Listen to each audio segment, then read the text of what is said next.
What is up, everybody? Welcome to another video. I really want to come on and do this video before the year ends of 2020, just to kind of reflect and share 5 super valuable or critical lessons that this year has taught me in the midst of a pandemic or, the COVID-19, all the shutdowns that we had. So I just want to come on here and share, pretty much like what I've learned this year, because it has been super valuable. And I think some of these things I'm going to share is not only going to be beneficial to like myself, but a lot of you all as well who are listening. So without wasting any more time, one of the most important things this year has taught me is really just to never get too comfortable. If we've seen, the way that especially right now, if you're watching this video like in America and how we were watching this thing span out across different countries around the world and whatnot, and we were kind of comfortable over here, in January and in February, and then things just went like boom, and then it started to affect, us, and brought a shutdown. Many people were laid off. Stuff just got really uncomfortable. And I'll be honest, just to be pretty much open with you guys, is that the first 6 months were pretty hard on me, mentally, and just a sense of just trying to adjust to a new way of life that I wasn't used to. And I'm sure a lot of you guys feel like that as well, is because I was used to a certain regimen, a schedule, a flow, a routine that I've had, and things that I would do weekly or daily that I just took for granted. And then boom, it was gone. We couldn't go to gyms for a long time. And so that affected my fitness. Not making an excuse, because you can work out anywhere, but just I had attached my discipline to the building, and I had, just the consistency. That interruption kind of threw me off for a few months. So when it comes like that, it's just you just can't get too comfortable with life, because you never know what's going to happen. Our plans get thrown out the window. And so being comfortable, cool, but just always have your mind ready to go and make an adjustment, which leads me to point number 2, is that you have to be adaptable. We all have to become very adaptable, and this is really a super valuable lesson for entrepreneurship, because a lot of businesses had to learn how to adapt in the midst of being able to operate during the pandemic. And if you did not adapt to the new way of life, pretty much, then you're out of business. And unfortunately, so many businesses did go under this year due to the changes. But it also goes to show that you have to focus on different things. You can't just be stuck in one way of doing things, because if that changes, if there's an interruption or suddenly a barrier, if you're not ready to jump over that barrier or knock through it, then you're just going to go out of business. So I think this was a valuable lesson for a lot of people who have been operating their businesses the same way for a very long time, and kind of just comfortable in the way they're doing things. And then boom, something happens to where they can't operate their business normally, and then now they're gone. And so this should teach you a lesson coming into next year and beyond, is having a business model and a business plan that's adaptable, and having a team around you who at any given point in time can adjust to the changes that's happening around them to be able to capitalize on opportunity. So for many businesses who were, kind of old school businesses that were just, and let's just talk about restaurants for a second, and mom and pop shops. And that's not the only ones who were affected, but a lot of those smaller restaurants who were kind of just serving the older audience of people, wasn't doing takeout or using these apps like DoorDash and Uber Eats and stuff like that, went out of business, because when they couldn't do dining anymore, sales stopped. So the businesses who were able to still survive, and some were even to flourish, were able to, quickly adjust their model, make those changes for either outdoor dining or also getting on the delivery apps to keep their business running.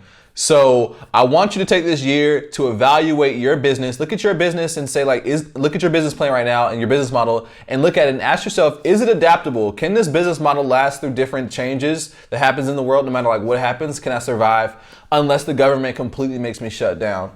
And then even within, how do you still adjust? What ways can you get creative in how you're operating your business? If you're in many fields, there were comedy, right? Comedy is a field to where people are literally, their bread and butter is literally meeting in person.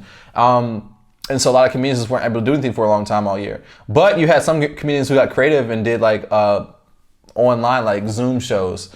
And yes, it probably was a little bit weird in the beginning, and probably still is. I haven't really tuned into any really, but I've seen that some were doing it, and I've seen that it has worked for some people.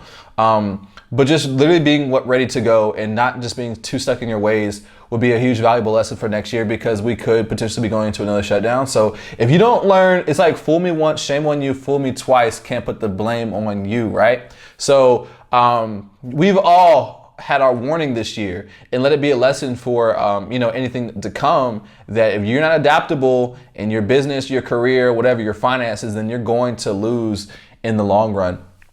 So number 3 lesson I learned this year, and kind of already had this one in my back pocket, but I just want to reiterate it, is having multiple streams of income. Super important. Like I said, a lot of people, their main incomes were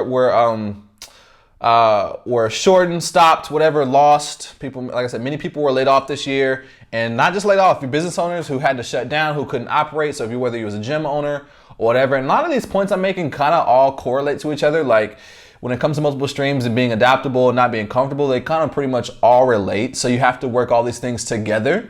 But definitely I would focus on in 2021 is to diversify. Don't spread yourself too thin, but definitely look at other ways that you can make money and that you can attach to what you're currently doing. And so just to give you an example of ways that you can diversify your income streams without being too all over the place is, so the first business I've had was an exterior cleaning company, right? So I took the exterior cleaning company, initially I only offered one service, pretty much washing houses and like driveways and stuff. Then I'm like, all right, cool. So then eventually I added how to clean roofs, and that added another revenue stream to my business. Then I took the business online, and you're probably thinking like, how do you do that? Well, I took my business online through teaching, right? Through teaching what my skill sets, through YouTube and for free, and also through paid programs that on a website that I built from scratch. So online education company pretty much is what I turned into, and teaching people education on how to get started with their own exterior cleaning company. So I'm also putting together a training for those who are interested in learning how to take their knowledge and skill sets and monetize them online and create an automated passive income stream. But that's for another video. But yeah, so create multiple income streams, and you can see, like I said, you can do things that are already related to what you do without getting too distracted. So I would just say definitely just don't be sleeping on all the opportunity that exists today. Diversify yourself does not just mean income too, it means in education in different fields. So learn different skill sets, that way you can monetize in different areas. I do recommend that everyone who has any drive to definitely have a side hustle. And so if you have your main career, monetize your hobby or whatever, turn it into a side hustle so you're not just depending on one flow. And what you're gonna do is, I don't wanna go too into depth about the actual system of what you should do once you have a side hustle, but we'll actually do a whole nother video dedicated to that to help you increase your income in this next year and beyond. But just to kind of give a brief overview is, you make money from your first stream. You definitely wanna live below your means. So most people look like this, they make money, it comes in, then it goes out immediately because of bills, right? So you want to get money in, pay yourself first, limit your expenses, roll your income from your main source into another source of income or an investment vehicle that can grow it more. So every dollar you get, be thinking to yourself, how can I multiply this? Instead of thinking like the average person does and thinking, how can I spend this? How can I get rid of this? And how can I impress people, whatever. So don't think that way. But we'll do another video talking about that. Anyway, so definitely diversify this next year to give yourself a bit of a safeguard, which is going to lead me to point number 4, which is there is always opportunity. There's always two sides, or Robert Kiyosaki even says 3 sides to every coin. And if I have a coin around, well, I don't have a coin near me, but there's the heads, tails, and then there's the rim of the coin, right? So we consider those 2 sides. So where the rim is able to give you a perspective where you can see both sides. So basically it's like heads, tails, in the middle if you flip it to the side. And now you have perspectives and you can see the bad side and the good side. But most people are either picking heads or tails because that's what they've been trained to think, right?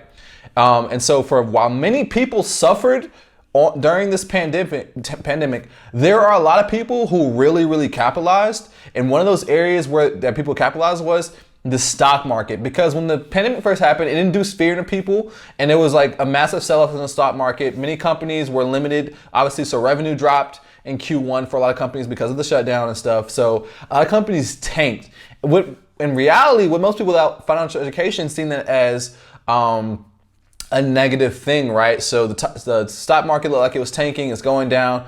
But for those people who were able to see from a different perspective and realize opportunity always exists, they were able to capitalize on the sale. It was pretty much a stock market sale. I don't mean S-E-L-L, I mean S-A-L-E. It was a sale. Many companies that were trading, went on sale probably to about 75 to 90% off. Some companies did. Some went off 60% off. And what I mean by that is they dropped 60% from their trading highs, from the day-to-day trading highs, or either, 80% from their trading highs. So, for example, I'll give you another one, like Zoom, right? Before the pandemic, Zoom, I don't know the exact number. Well, actually, I can give you the exact number. So I'm going to pull it up on my phone under Robinhood and just show some, and just go over some quick stocks that have gone up this year. After, months later past the pandemic. So there has been a ton of opportunity because even like the stock market, when the oil sector crashed, which they're still in recovery mode right now, but many of those companies have recovered at least a nice portion from where they initially dropped from. And people have been capitalizing, making a crap ton of money.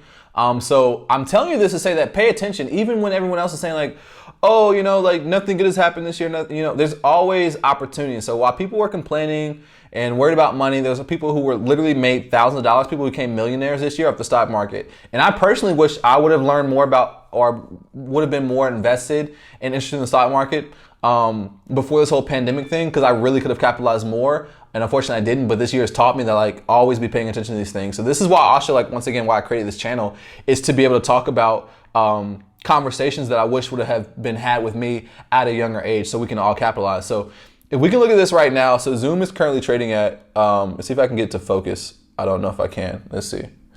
All right, so I don't think it's gonna focus like I want it to. But Zoom is currently trading at $375, right? And it's down 2.27% today. But if we look at the year, guys, look at this. On the year, you can see green, right? And you see it going uphill. So unfortunately, I can't really get to focus like I want. Maybe you can see it now. It is up 466% on the year. So what does that mean? So if we go back to January 24th, it was trading at about $70 range, right? $70 range. It is now $375 in the same year, guys. This is not the only company that did this year. So many companies scaled to the moon this year and went absolutely berserk during a pandemic, which kind of goes to show that the stock market is a beast of itself that kind of operates outside of the economic conditions. Because during the pandemic, when many people lost their jobs, many businesses, small businesses were down in revenue. Many people like the NBA, all this stuff happened, so there was basically a lot of people were making less money. But the Fed and all this stuff was pumping money into the economy still. Stock market was able to be propped up. And so when most people were scared to invest, they missed out. A lot of us missed out on tons of opportunity. Like an example I seen was somebody I follow on Instagram invested $24,000 in one of these oil companies back in, I believe, March. And that same $24,000 investment is now worth over $156,000, guys. So if there's anything I encourage you to do is, I'm not telling you to just go hey, go invest in the stock market, but I at least want to encourage you to pay attention to the stock market, because if you don't, you could be missing out on tons of opportunity. But it's not just specifically about the stock market. It's about just knowing that opportunity exists in many different areas. So that's not the only play that you could have made this year that would have really helped you out. There's many different areas but you just can't operate in fear and a scarcity mindset. So many people, when things aren't going well, people get let fear overtake their minds, and they start going into retreat mode and just getting scared and not taking action and whatnot. I'm not telling you to be reckless, but just do your research and just be paying attention to what's happening around, and don't just listen to one voice or one perspective. Get different perspectives, and that way you'll have a balance when it comes to your decision making, and that you don't miss out on opportunity. So that was point number 4. Point number 5 is, this is the last one I want to leave you guys with, is there's no such thing as failure unless you let it be that way. What I mean by that is, while this year has took a toll, for example, on me mentally early on, I'm all great now, I've adjusted to the way of life and wearing a mask and whatnot. But all these points I just gave you, when on one side of the coin, people were selling off, being in retreat mode, and the other side of the coin, people were going crazy and investing in the stock market and capitalizing on some serious gains, is that there's no such thing as failure. So even this year, when I missed out on a lot of stock market opportunity, is that I don't consider that a failure. I just consider it a valuable lesson. And so failure only becomes permanent if you stop trying and if you don't learn from your mistakes. So if there's one thing I can encourage you to do for this next year and beyond, is all of your failures, let them be learning lessons. So don't fail the same way twice. If you've seen this year, right? For example, this has something to do with failure or nothing, but people want people early on this year went crazy with the news and bought out all the toilet paper, right? For no reason though, because it ended up not being like, why did everybody buy the toilet paper? It was dumb. So what I'm saying is, from that point, all right, we all learned we don't need to go crazy on toilet paper. It shouldn't happen again, right? We should learn from our mistake that we cleared the shelves off and we messed up the supply chain and caused a lot of things to be back ordered and caused a lot of people not to be able to have that did need because people were being greedy. So basically all I'm saying is with that is just learn from your mistakes. Don't let the same thing happen again. So if we go into another lockdown, then everyone should be smart and only take enough stuff for themselves. That way it won't mess up the supply chain, because literally that people were responsible for there being out of stock or a limited supply of resources because people were being greedy and just being fearful. So we should learn from that. And so the same thing that we learned from that thing and pretty much anything else is that we need to learn from this year. Everything, every failure you had, every setback, learn from it and make that adjustment for next year. So next year, you can go into there knowing that you need to build multiple income streams. You can go in there knowing that no matter what happens in the economy, there's going to be opportunity. Okay, cool. The dollar, the dollar starts to go to crap. Cool. Well, the other side of it then is you need to be looking at cryptocurrencies, right? Because that might be the next wave. So I just want you to just not to be too lean on one position in your mind or one idea or ideology or whatever. I want you to be thinking in an abundance mindset and always be telling yourself that there's opportunity that exists right now in the middle of whatever situation it is. So if you can think that way, if you tell yourself there's opportunity, now you're going to force your mind to go look for that opportunity so you can then go capitalize and take action. And so that's what I want to leave you with. Every failure that happened this year or whatever part of your life has only been a lesson. So learn from that lesson. Don't let it happen again. Don't fail the same way twice. All right, learn from it, try again, keep going, because it's only permanent if you stop, guys. So don't forget before this year ends to go ahead and set your goals, write out your game plan, take it a bite at a time. So, I would write your goals down by the month and then reverse engineer. So actually here, let's start this way really quickly. This video isn't really about goals, but so write out everything you want to accomplish in 2021, right? Then work backwards, reverse engineer it. So the only way to eat an elephant, well, the best way to eat an elephant is one bite at a time, right? So your goals added up together for the whole year might be an elephant, but now you gotta figure out how can I bite this down? And so you gotta reverse engineer. Okay, what do I need to accomplish this month? Okay, if I know what I need to accomplish this month, what do I need to accomplish this week? If I know what I need to accomplish this week, what do I need to accomplish this day? Okay, and so if I know what I need to accomplish this day, what needs to happen in this hour? So now we just work our way backwards and we're able to take our goals and accomplish them bite size. But go ahead and focus and change your trajectory right now and start getting yourself aligned for what you want to do next year. But guys, thank you for watching this video. Don't forget to like, comment, subscribe, share the video on your social media platforms, Facebook, post it on Instagram. Provide me some feedback. Tell me what else you want to hear. Share a goal you have for next year. Share one of the valuable lessons that you've learned this year. And don't forget to stay tuned, because my goal for this channel is to drop tons of value and just to educate. And as I educate, hopefully you guys learn from it as well. Anyway, guys, much love. Peace out. See you in the next video. Take care.